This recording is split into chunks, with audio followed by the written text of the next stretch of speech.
David is on the line. He says he is a police officer and could not disagree with me more. David, good afternoon to you. Hey, how are you today? Excellent. So what about this do you not like about the story?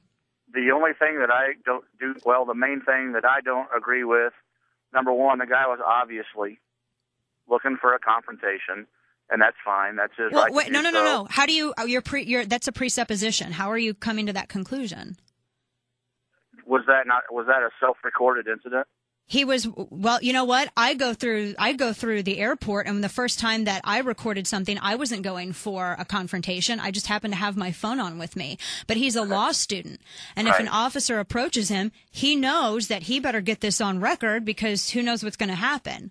I mean, so that's kind of a presupposition to say so. He sounded really nice, but he just sounded very firm about his rights. Right. And he was I don't know the exact term. He was passively refusing to cooperate, which is fine. He wasn't causing a problem. Let's presuppose this then. The officer I don't deal with hypotheticals, though, David. No disrespect, but I don't deal with hypotheticals. This is a perfect hypothetical case, though, that would also be screamed about on the radio if it's not talked about.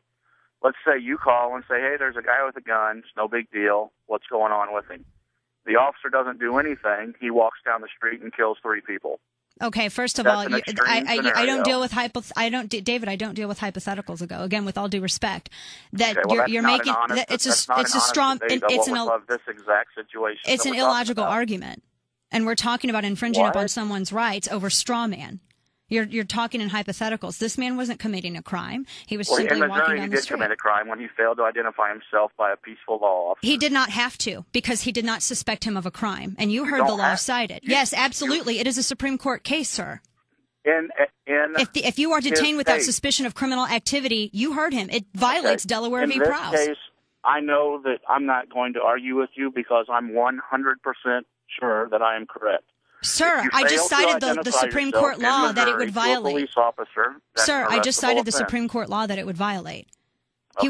He was not behaving in an illegal manner. He was not doing anything except simply walking to a destination down the street. Okay, well, look that up for me, and then we'll continue the conversation. Just as you look up Delaware versus Prowse, sir. I don't need to. No, you made the argument. It's the burden of proof. You know how the law works, sir. The burden of proof falls upon you to prove your case. In Missouri, that's an arrestable offense to fail. Actually, sir, that's a Supreme Court law. It does not.